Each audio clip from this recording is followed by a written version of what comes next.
Dieting is difficult. At least that's how I felt for years, until I realized that I could lose fat without extreme dieting or giving up my favorite foods. And that's how I lost 70 pounds of fat and went from looking like this to looking like this. In this video, I'm going to show you the exact diet I used to do this and how you can do the same. But before I tell you what works, let me tell you what doesn't, because understanding why diets fail is crucial if you want long-term results. The first reason most diets fail is the restriction problem. You see these diets all over social media at the moment, with diets like carnivore and keto becoming more and more popular. Can they work? Yes, but realistically, who wants to go through the rest of their life not touching a piece of bread or only eating meat ever again? It's just not sustainable for most people for more than a couple weeks. When you restrict specific food groups, soon enough you're going to crave those, and that's going to cause one of two things. Or you're going to binge eat and destroy all the progress you made, or you're just going to quit the diet entirely. Also, those kind of diets can really impact your social life, making it nearly impossible to eat at restaurants or just lead a normal life. When you have a busy life, dieting is hard enough, so why make it harder for yourself and make it not sustainable long term? You want a diet that's going to be able to work for you for the rest of your life. The second major issue is the mindset that people have towards dieting. It's that kind of all or nothing approach people have. I ate 1 or 2 cookies, so I may as well just eat the whole pack and then I'll restart my diet on Monday, and believe me, that is a never-ending cycle. Also, nowadays we are programmed to want instant reward and instant fixes. People want to lose 40 pounds in 4 weeks, and you need to be realistic with what's possible. Otherwise, you're going to step on the scale, you're going to see it's not moving as fast as you want it to, and you're going to be discouraged and quit instantly. Then there's relying on bursts of motivation. Motivation is the most inconsistent force on the planet. So you need to build habits that you can keep for the rest of your life if you want to be in good shape for the rest of your life. All right, now I'm going to share a couple of my failed diet attempts before I show you what worked for me. Early on, when I decided I want to lose fat, I started looking online. I found some guy that recommended keto, and I said to myself, right, I'm never touching a carb again. And I tried it. And in 16 days, I lost 4 pounds. But guess what happened on day 17? I cracked. I couldn't never eat carbs again, and I ended up binge eating for a whole week, and I put all the weight back on. Not so long after that, I tried carnivore, and that didn't even last a week. I just couldn't do it. It wasn't sustainable. My turning point came when I realized I shouldn't be trying to do the diet that's going to give me the fastest results and that it's unsustainable. I should be going for the diet that I can stick to for the entirety of my life. So what did I actually eat to lose 70 pounds? Let me break it down for you. The foundation of my approach was, of course, a calorie deficit, which is the only way you can lose fat. It's just physics. And if anyone tells you that you can lose weight without being in a calorie deficit, they are a complete fucking moron. First, I calculated my maintenance calories, which is essentially the amount of calories I would need to eat every single day to stay the weight that I am. At the time, I was 248 pounds, and my planned activity level was relatively high, so my maintenance calories was 3,100. Then, instead of doing some crazy crash diet, I created a moderate 500 calorie deficit, which meant I was consuming 2,600 calories per day. A 500 calorie daily deficit means you lose a pound of fat a week, because 3,500 calories is equivalent to 1 pound of fat.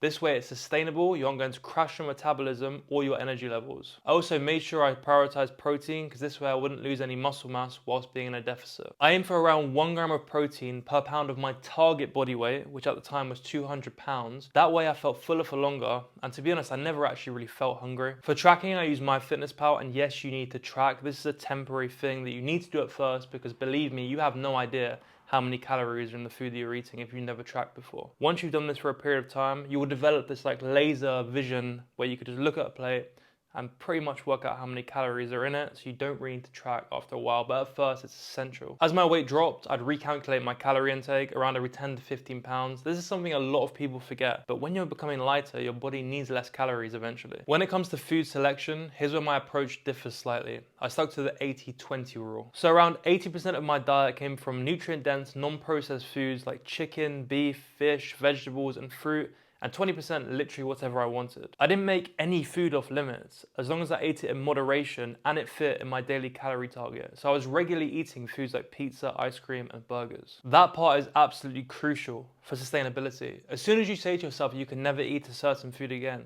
you're creating an unnecessary psychological restriction. Instead of never eating the foods I loved again, I simply swapped to lower calorie alternatives, low-fat ice cream, thin crust pizza, and I made my own burgers with lean minced beef. This approach meant I never felt deprived. I never felt like I was missing out, because I could still go to restaurants, I could still attend social events, I could still live my life whilst losing weight consistently. As for meal timing, there wasn't a specific time or times I ate, but I did stick on most days to a 16-8 intermittent fasting schedule, which meant I had an 8-hour window each day to eat. And no, that doesn't magically burn more fat. It simply makes it easier to stay in your calorie deficit, but on some days I ate throughout the day. So yeah, that's literally really all I did when it came to diet, and it made it so easy for me to lose weight. So how can you do the same? Step one is, of course, to calculate your numbers. First, you're going to work out your maintenance calories using a TDEE calculator, which I will link down below. Then you're going to create a 500 calorie deficit for yourself. This will allow you to lose 1 pound of fat per week. And then when it comes to what you're going to eat, you're going to aim for, again, 1 gram of protein per pound of target body weight. Say if you're 250 pounds and you want to get to 200 pounds, eat 200 grams of protein every day. Not 250, that's way too much. And don't worry about carb or fat ratios. If you're someone that prefers eating more fats, eat more fats. If you're someone that prefers eating more carbs, eat more carbs. The only two things you need to think about is 1, your calorie target, and 2, your protein target. That's it. Step 2 is food selection. And remember, no foods are off limits as long as you're hitting your calorie target and you're hitting your protein target. Do not restrict any specific type of food. Focus on getting protein in with every single meal for 2 reasons. 1, because it's going to make it 10 times easier for you to hit your protein target. And 2, it's going to keep you fuller throughout the day, so you're not going to binge. Also, include as much fruit and vegetables in your diet as possible. It's going to keep your stomach full, and also micronutrients is something that's extremely understated. And remember, follow the 80-20 rule. 80% whole foods and 20% whatever you want. Literally whatever you want. On to step 3, and that's tracking. Use MyFitnessPal. It's the best and easiest app to use, I promise you. After 3 or 4 days, you're going to find tracking so easy. It seems daunting at first, but it's really not. You need to know what's going into your body, so weigh your food where possible and track everything. That includes sauces and drinks. Step 4 is structuring your meal timing. To be honest with you, you can eat as many or as little meals throughout as many hours as you want. But what I would always recommend is 3 to 4 medium-sized meals in 8 to 10 hour window of eating. That is going to make your life so much easier. Again, every meal should contain protein. And give yourself a treat every day. It's going to make it, again, so much easier. The whole point of this video is to make dieting effortless. Step 5 is the most important part, and that is progress tracking. Weigh yourself twice per week, every single week, on the same day, in the morning, ideally after you've been to the toilet. So for example, you could do Tuesday and Friday, and then you're going to take an average from those 2 days, and that is your weight for that week. If you lost 1 to 2 pounds, do not change anything.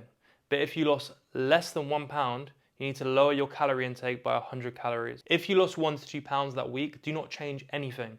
But if you lost less than a pound, you need to adjust your daily calorie intake by 100 below what it currently is, and then reassess in a week. And that's it. Super simple. Follow this framework and I guarantee you, you will lose weight. Now that you understand the basics, let me share with you some tips that are going to make all the difference. One of the biggest challenges I see with people when it comes to being a calorie deficit is hunger.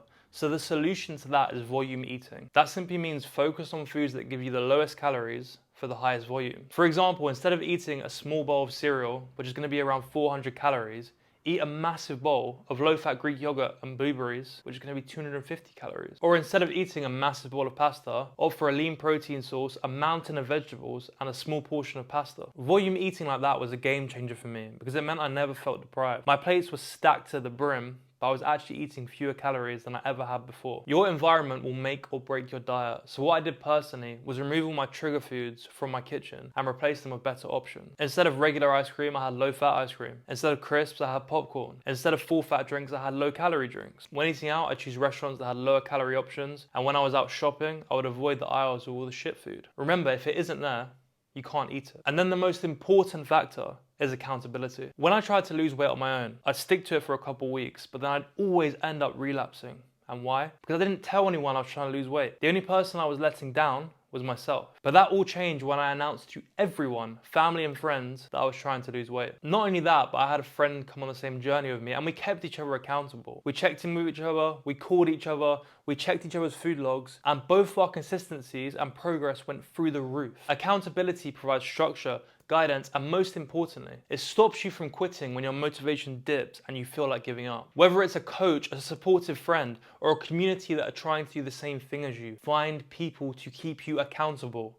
That is how you're going to succeed. So there you have it. Follow that diet and I literally promise you, you will lose fat. Do it for 8 weeks, then come back to this video and let me know your results. I promise you, if you stick to it, you will lose fat. If you do want some help with this, check out the link in the description. You can book a call with me and we can have a chat and see if it'd be the right fit to work together. Other than that, leave a like, leave a comment, subscribe, and I'll see you in the next one.